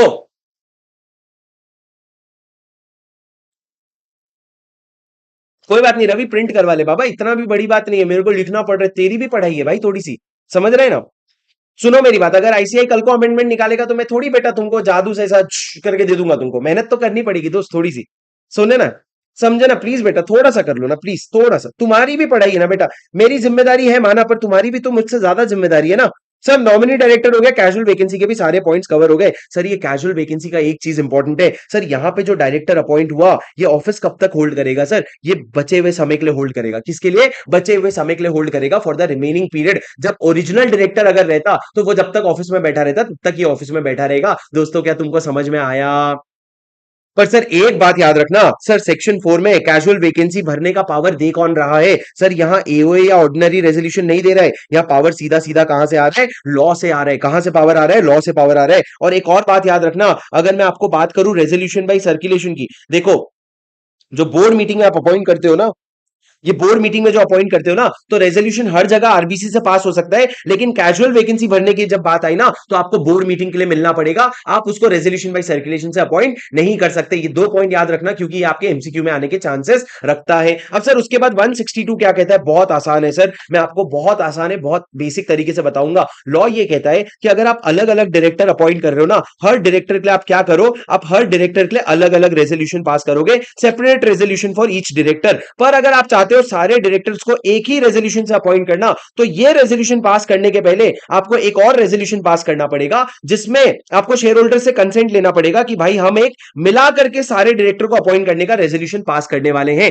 और ये जो आरओ रेजोल्यूशन आप पास कर रहे हो ना, ये यूनानिमसली अप्रूव होना चाहिए without any votes cast against it, तभी जाकर के आप ये वाला मोशन पास कर सकते हो। सर लॉ ने क्या कहा? ये तो मैंने हिंदी में बोल दिया, लॉ ने क्या बोला? At a general meeting, sir ये प्रोविजन सिर्फ जनरल मीटिंग में अप्लाई होता है। A motion for appointment of 2 और more than 2 person as director by a single resolution shall not be moved, एक रेजोल्यूशन में नहीं हो सकता unless proposal to move such a motion has first been agreed to at the meeting without any vote cast against it. मतलब पहले आपने votes का पहले एक रेजोल्यूशन मूव कर लिया, उसमें आपने पूछ लिया कि भाई सबको मिला के एक साथ अपॉइंट कर दूं क्या, तो पहला वाला रेजोल्यूशन अगर यूनानिमसली वोट हो गया तो अगला वाला रेजोल्यूशन आप मूव कर सकते हो। पर सर अगर बिना पूछे आपने मूव कर दिया ना तो वो वॉइड हो जाएगा। क्या हो जाएगा? वॉइड हो जाएगा। सर याद रखना ये प्रोविजन सिर्फ जनरल मीटिंग में अप्लाई होता है, ये प्रोविजन बोर्ड मीटिंग के लिए एप्लीकेबल नहीं है। उम्मीद है आपको मेरी बात समझ आई होगी। सर सेक्शन 163 आपको एक बार बस बता देता हूं, बहुत ज्यादा इंपॉर्टेंट नहीं है, एक बार बस सुन लो सेक्शन 163 क्या है। सर सेक्शन 163 क्या कहता है कि आपका, सर मैं समझा बिल्कुल भी नहीं पाऊंगा आपको अभी के रिवीजन में, पर आपको ये एक आपका राज्यसभा का वोटिंग सिस्टम पूरा यहां पे डिस्कस होता है सर।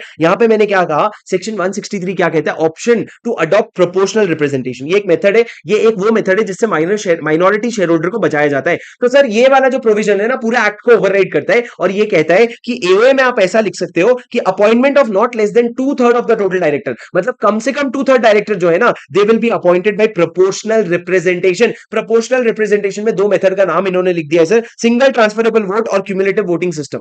सिंगल ट्रांसफरेबल वोट और क्यूमुलेटिव वोटिंग सिस्टम, और ये जो डायरेक्टर अपॉइंट होगा ना ये 3 साल के लिए अपॉइंट होगा, और अगर इसकी डायरेक्टर की टेन्योर वेकेट हो जाएगी ना तो उसको कैजुअल वैकेंसी बोलेंगे और 161(4) के हिसाब से भरेंगे। सर प्रोपोर्शनल रिप्रेजेंटेशन के लिए कंपनी ऑप्ट कर सकती है, और अगर ऑप्ट की तो या तो सिंगल ट्रांसफरेबल वोट से या क्यूमुलेटिव वोटिंग सिस्टम से भरा जाएगा। उसके बाद सर आ जाओ सेक्शन 164 में जो बेहद इंपॉर्टेंट है, ये 3 पार्ट में डिवाइडेड है, मेरी बात ध्यान से सुनना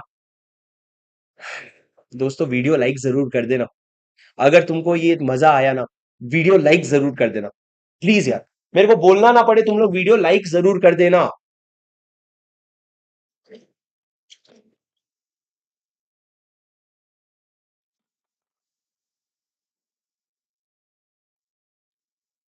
कर दोगे ना, भगवान मेरी दुआ है हर इंसान जो वीडियो लाइक करे ये वाले चैप्टर से आने वाले क्वेश्चन में उसको पूरे नंबर देना, पूरे फुल ऑन फुल। चलो अब सुनो सर, सेक्शन 164 क्या है सर, सेक्शन 164 है disqualification of a director. Sir disqualification में क्या आता है, पहले इंडिविजुअल का पॉइंट आता है सर, कौन कौन से इंडिविजुअल डिस्क्वालिफाइड है, मेरी बात ध्यान से सुनना सर। अगर आप अनसाउंड माइंड के हो गए हो, अगर आप अनसाउंड माइंड के हो गए हो तो आप डिस्क्वालिफाइड हो गए। सर अनसाउंड माइंड मतलब मेरे को राह चलते चलते किसी ने ए पागल बोल दिया तो मैं डिस्क्वालिफाइड हो गया क्या, नहीं sir, unsound mind declared by a competent court, competent court. उसके बाद सर मैंने क्या कहा, अनसाउंड माइंड के हो गए हो, या फिर अगर सर आप अनडिस्चार्ज इंसॉल्वेंट हो, अनडिस्चार्ज इंसॉल्वेंट मतलब आपके ऊपर प्रोसीडिंग चल रहा है अभी तक खत्म नहीं हुआ है। तीसरा क्या है सर, तीसरा क्या है, अगर आपका एप्लीकेशन फॉर इंसॉल्वेंसी जो है ना पेंडिंग है, अभी तक एक्सेप्ट नहीं हुआ है, एप्लीकेशन जो है वो पेंडिंग है, एडमिट होना पेंडिंग है, तो लॉ ने बोला डिस्क्वालीफाई करना, चल बात खत्म कर। उसके बाद सर मैंने क्या कहा, अगर आप कन्विक्ट हुए हो किसी ऑफेंस के लिए और उस ऑफेंस में इन्वॉल्विंग मॉरल टर्पिट्यूड और अदरवाइज, मॉरल टर्पिट्यूड हो या नहीं हो, अगर आप कन्विक्ट हुए और कन्विक्ट होने की वजह से 6 महीने या उससे ज्यादा के लिए जेल गए हो, तो जब तक आप जेल से रिलीज होने के बाद 5 साल तक का वनवास नहीं कर लेते तब तक आप डिस्क्वालिफाइड रहोगे। और सर अगर आप जेल 7 साल या उससे ज्यादा के लिए गए हो ना तो आप फॉर एवर डिस्क्वालिफाइड हो जाओगे। क्या कहा सर मैंने, अगर आप किसी ऑफेंस के लिए कन्विक्ट हुए हो और उसमें मॉरल टर्पिट्यूड इन्वॉल्व हो या ना हो, और अगर आप 6 महीने या उससे ज्यादा के लिए जेल गए हो तो आप जेल से रिलीज होने के बाद 5 साल तक डिस्क्वालिफाइड रहोगे। पर अगर आप 7 साल या उससे ज्यादा के लिए जेल गए हो ना तो तुम फॉर एवर डिस्क्वालिफाइड हो जाओगे। उसके बाद सर कोई कोर्ट या ट्राइब्यूनल ने कोई ऑर्डर पास किया और वो ऑर्डर जो है वो अभी भी फोर्स में है तो आप डिस्क्वालिफाइड हो गए। उसके बाद सर कॉल्स, अगर आपने किसी कंपनी का शेयर होल्ड करते हो और आपने उसका कॉल का पेमेंट नहीं किया और कॉल का लास्ट ड्यू डेट जो था ना उसके बाद 6 महीने लैप्स हो चुके हैं तो आप डिस्क्वालिफाइड हो गए। सर यहां पे एक बहुत कॉमन क्वेश्चन आप हमेशा पूछते हो, सर ये जो शेयर्स है ये कंपनी के हैं कि कंपनी के अलावा भी कोई शेयर्स है। दोस्तों तुम्हारा इंटरप्रिटेशन है, एग्जाम में क्वेश्चन इस पे नहीं आता, तुम्हारे और मेरे इंटरप्रिटेशन में फर्क हो सकता है, तो इसका कोई स्ट्रॉन्ग आंसर नहीं है, केस लॉ भी नहीं है। पर लॉ क्या कहते हैं, अगर तुम कॉल्स में डीले करते हो of any shares held by such person in the company, कोई भी शेयर्स का अगर आप डीले करते हो तो लॉ कहता है अगर 6 महीने लैप्स हो गए ना लास्ट ड्यू डेट से तो लॉ कहता है तुम डिस्क्वालीफाई हो जाओगे। एक और सवाल आता है सर फॉर एवर डिस्क्वालीफाई हो जाएंगे कि कुछ पीरियड है, देखो बेटा कुछ पीरियड तो नहीं है तो फॉर एवर ही डिस्क्वालीफाई हो जाओगे। उसके बाद मैंने क्या कहा सर, उसके बाद मैंने क्या कहा, अगर आप 188 का कॉन्ट्रावेंशन कर रहे हो पिछले 5 साल में कभी भी तो आप डिस्क्वालीफाइड हो जाओगे। अगर 152(3) में आपके पास दिन नहीं है तो आप डिस्क्वालीफाइड हो जाओगे, और 165 में आप मैक्सिमम नंबर ऑफ डायरेक्टर का लिमिट ब्रीच कर चुके हो तो आप डिस्क्वालीफाइड हो जाओगे। सर ये पूरा आपका इंडिविजुअल का डिस्क्वालिफिकेशन है। इसको याद करने का तरीका मैंने क्या बनाया था सर, आईआईएम से कॉल आएगा, कॉल आके तुमको ऑफर देंगे, ऑफर क्या देंगे, इतना बड़ा पैकेज देंगे 188 152 165 का, फिर तुम्हारे मुंह पे कोई पानी डाल के उठा देगा तुमको कि चल बे एग्जाम लिखने जा। पर सर सुनो आईआईएम क्या है, अगर आप इंसॉल्वेंट हो रखे हो, इंसॉल्वेंट हो रखे हो, अनडिस्चार्ज इंसॉल्वेंट और आपका इंसॉल्वेंसी का एप्लीकेशन पेंडिंग है। एम क्या है, अनसाउंड माइंड के हो आप। सीएएलसी क्या है सर, सी कॉल क्या है, आपका कोई कॉल्स में आपने अरियर कर दिया है।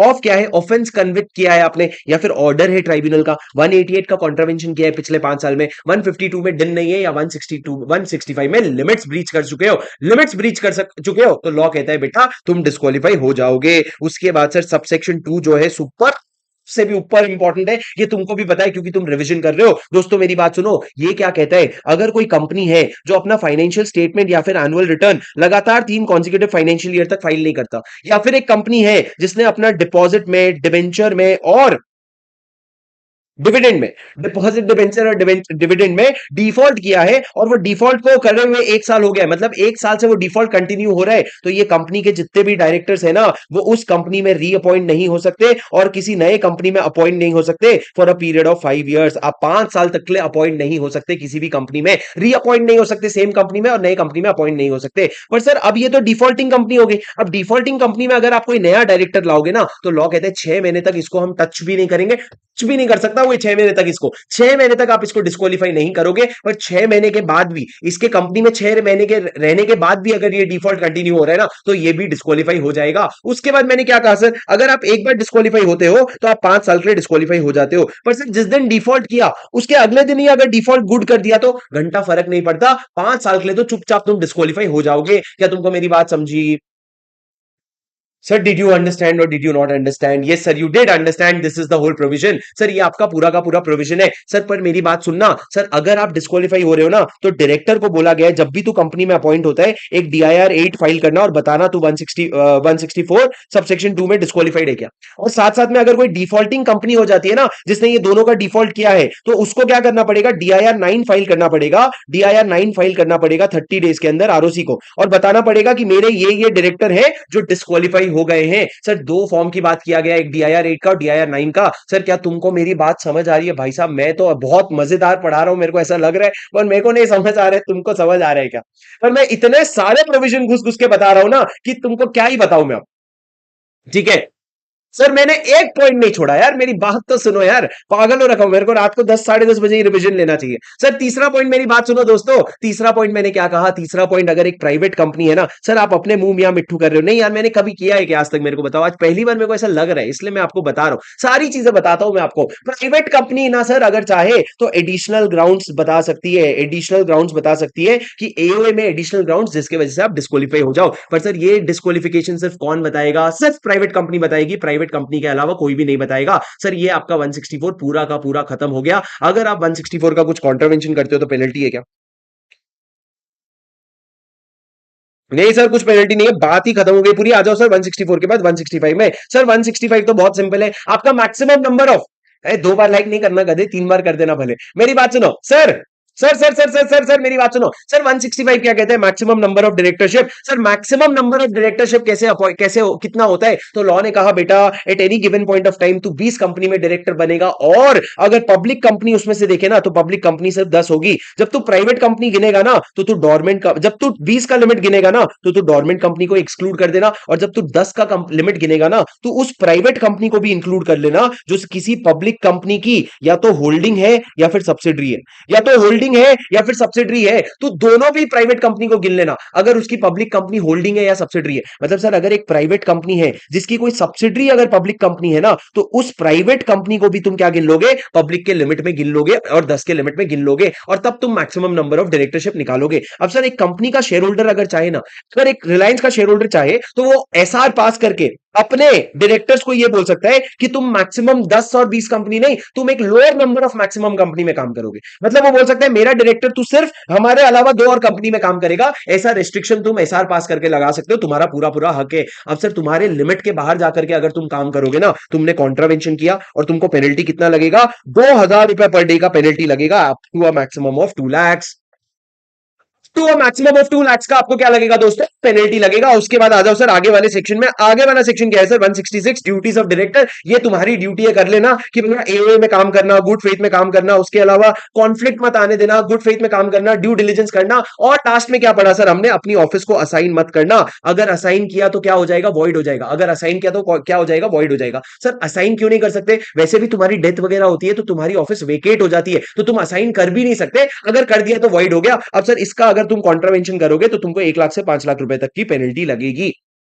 बात खत्म, कोई बात ही नहीं थी सर। 166 में छोड़ दो, मैं तो बोलता हूं छोड़ दो, मत छोड़ो यार, ICAI सुन लेगा, पढ़ लो यार। 167 सुन लो सर, दुनिया का सबसे इंपॉर्टेंट सेक्शन अगर कुछ है ना, तो वो ये है 149(6) है वो। पर ये 167 भी बहुत इंपॉर्टेंट है, मेरी बात सुनो सर। वेकेशन की बात करता है, वेकेशन, आपका ऑफिस वेकेट कब होगा सर, 8 ग्राउंड से वेकेशन की, मेरी बात ध्यान से सुनना सर। सबसे पहला ग्राउंड क्या है वेकेशन का, सर आपका ऑफिस वेकेट हो जाएगा अगर आप 164 में डिस्क्वालीफाइड होते हो। पर अगर आप 164 में 2 में डिस्क्वालीफाइड होते हो ना, तो जो डिफॉल्टिंग कंपनी है उसमें तुम वेकेट नहीं करोगे, उसके अलावा हर जगह वेकेट कर जाओगे।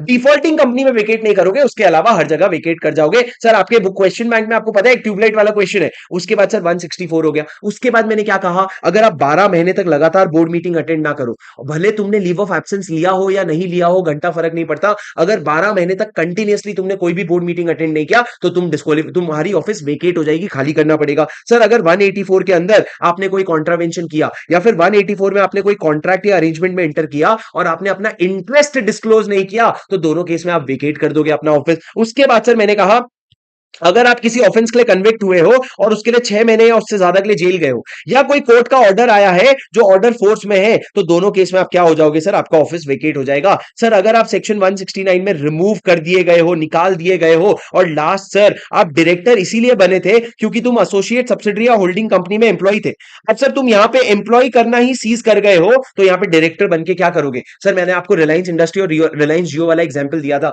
अगर कहीं और एम्प्लॉय होने की वजह से तुम हमारी कंपनी में डायरेक्टर बन रहे हो, सर तुम जहां एम्प्लॉय थे वहां एम्प्लॉय नहीं रहे, तो हमारे डायरेक्टर बन के क्या करोगे, चलते बनो। ये 8 केसेस में सर आपका ऑफिस वेकेट हो जाता है। पर सर ये दोनों स्पेशल केस है, मेरी बात सुनना, अगर आप ऑफेंस के लिए 6 महीने से ज्यादा जेल गए हो, या अगर आप ऑर्डर पास हुआ है आपके अगेंस्ट कि आप डिस्क्वालीफाइड हो, तो सर इमीडिएटली वेकेट नहीं करोगे, आपको 30 डेज का टाइम मिलेगा। 30 डेज में आप अपील कर सकते हो, अपील का ऑर्डर आएगा, अपील का ऑर्डर आने के बाद भी आपको और 7 दिन का टाइम मिलेगा, मतलब सेकंड अपील में फाइल कर सकते हो आप। पर जब सेकंड अपील का ऑर्डर आ जाएगा ना, ये ऑर्डर फाइनल और बाइंडिंग होगा और इसके बेसिस पे आपको ऑफिस वेकेट करना पड़ेगा। सर ये जो अपील वाला प्रोविजन है ना, 30 दिन का 7 दिन का, दो अपील वाला, ये सर 167 में, 164 में ये प्रोविजन नहीं है बाबा, 164 में ये प्रोविजन नहीं है। क्या तुमको समझ आया सर? सर ये आपका 167 था। अब मेरी बात सुनो, आपको अपना ऑफिस वेकेट करने के लिए क्या अपॉर्चुनिटी ऑफ बीइंग हर्ड मिलेगा ना बाबा, जैसे ही अपॉइंटमेंट हुआ, जैसे ही आपने गलती की, वेकेट हो जाएगा। सर क्या बोर्ड इनमें से कोई भी ग्राउंड्स को वेव कर सकते हैं? वेव करना मतलब क्या, क्या ये बोल सकते हैं कोई बात नहीं, 12 महीने अटेंड नहीं किया, हम माफ कर रहे हैं? नहीं सर, बोर्ड ये ग्राउंड्स को वेव नहीं कर सकते। उसके बाद सर मेरे को एक बात बताओ, सर अगर सारे के सारे डायरेक्टर एक साथ वेकेट कर गए तो क्या होगा? तो सर या तो प्रमोटर टेक ओवर करेगा, या फिर सर सेंट्रल गवर्नमेंट जो है ना, वो minimum number of directors appoint करेगा, या तो प्रमोटर ध्यान देगा या सेंट्रल गवर्नमेंट अपॉइंट करेगा, पर आपका इस तरीके से चलता रहेगा। पर सर अगर आपका ऑफिस वेकेट होने के बाद भी अगर आप कंटिन्यू कर रहे हो, तो आपको पेनल्टी लगेगा 1 लाख रुपए से 5 लाख रुपए का। 1 लाख रुपए से 5 लाख रुपए का। बस सर 2 सेक्शन और खत्म हो गए। थक क्या गए हो, पागल हो गए हो क्या? सर देखो 168 क्या है, मेरे को एक बात बताओ, मेरे को 168 क्या है sir? 168 talks about resignation. Resignation बहुत सिंपल है सर, अगर एक डायरेक्टर चाहे तो रिजाइन करेगा, कंपनी को नोटिस देगा रेजिग्नेशन का। सर जैसे ही कंपनी को रेजिग्नेशन का नोटिस आएगा, कंपनी 4 चीजें करती है। कितनी चीजें? 4 चीजें करती है। सबसे पहले सर बोर्ड जो है उसका नोट लेगा, एक बार लिख लेगा। दूसरा, बोर्ड अपने वेबसाइट में पब्लिश करेगा। तीसरा, अपने बोर्ड के रिपोर्ट में भी डालेगा, अगला जो भी बोर्ड का रिपोर्ट बनेगा। और साथ में आरओसी को इंटीमेट कर देगा सर 30 डेज के अंदर। सर कौन से फॉर्म में इंटीमेट करोगे? DIR 12, जिसमें तुम्हारा अपॉइंटमेंट हुआ था ना बेटा, तुमने जिसमें कंसेंट भेजा था, उसी में तुम्हारा रेजिग्नेशन भी भेजेंगे। DIR 12 में रेजिग्नेशन भेजेंगे। अब सर उसके साथ साथ अगर रीजन आया तो रीजन बता देना, बट डायरेक्टर कभी कभी सीधा सीधा भी आरओसी को जाके रीजन बता सकता है DIR 11 फॉर्म फाइल करके। सर ये DIR 11 ऑप्शनल है, पर जिस दिन तुमने नोटिस भेजा ना, उसके 30 डेज के अंदर ही तुमको आरओसी को DIR 11 फाइल करना होगा, अगर अगर आप फाइल करना चाहो तो। अगर आप फाइल करना चाहो तो सर, अगर किसी का वेकेट हुआ,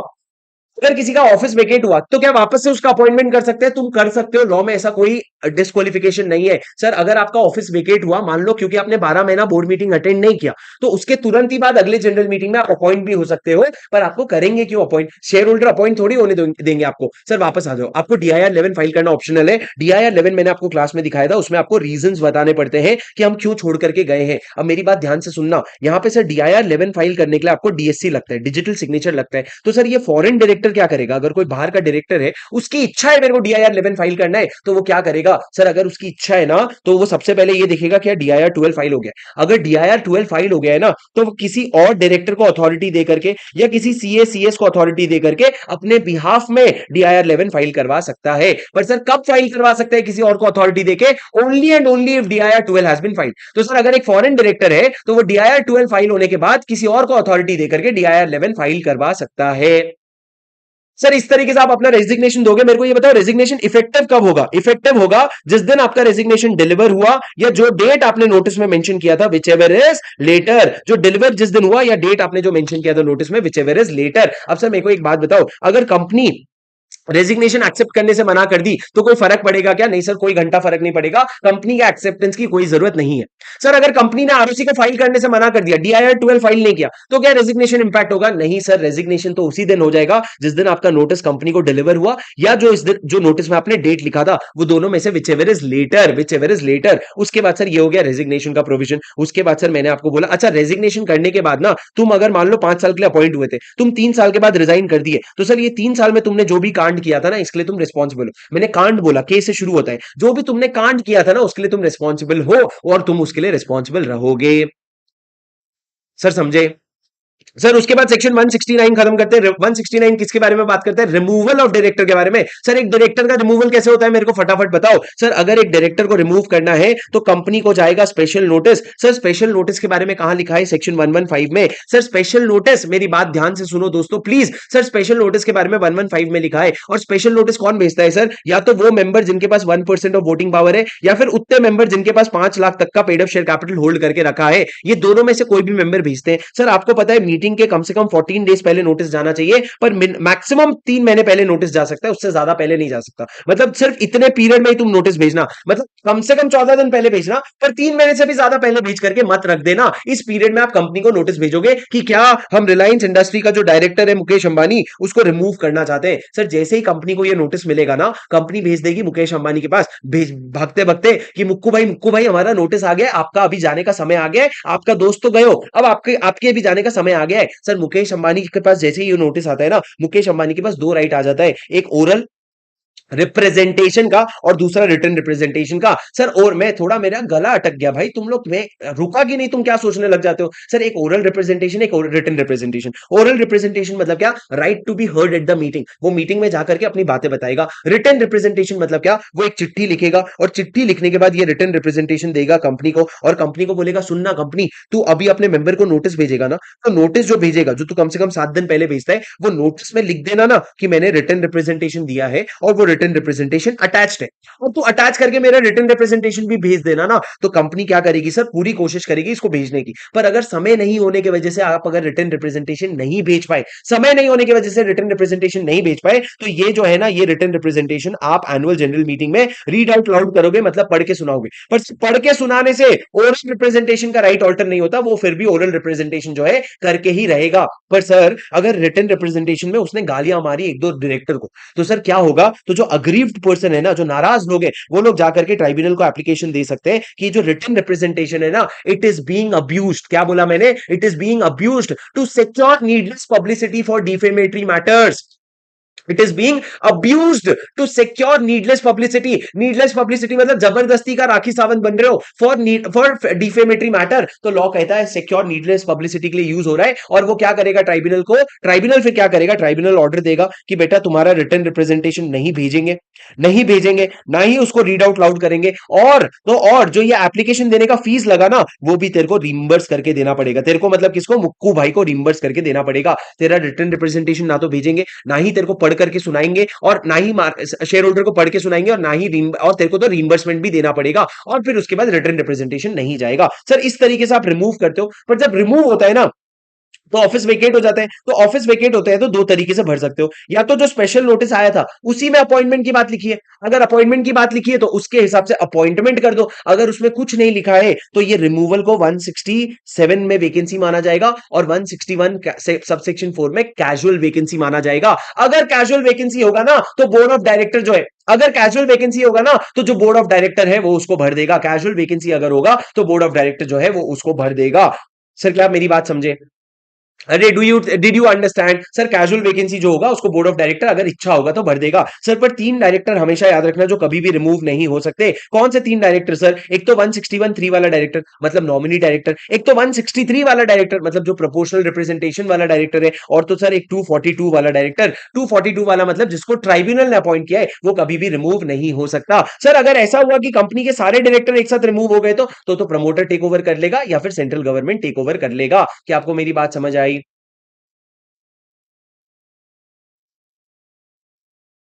ओ भाई साहब, सर सबसे बड़ी बात, सर जब जनरल मीटिंग होगा ना, तो जनरल मीटिंग में रिमूवल के लिए ओआर पास होगा, ओआर पास होगा। पर अगर एक इंडिपेंडेंट डायरेक्टर जो री अपॉइंट हुआ है, इंडिपेंडेंट डायरेक्टर जो री अपॉइंट हुआ है, उसको अगर रिमूव करना है ना, तो आपको एसआर पास करना पड़ेगा। सर हर इंडिपेंडेंट डायरेक्टर नहीं, वो इंडिपेंडेंट डायरेक्टर जो री अपॉइंट हुआ है, उसको रिमूव करने के लिए एसआर पास करना पड़ेगा। तुमको मेरी बात समझी गया?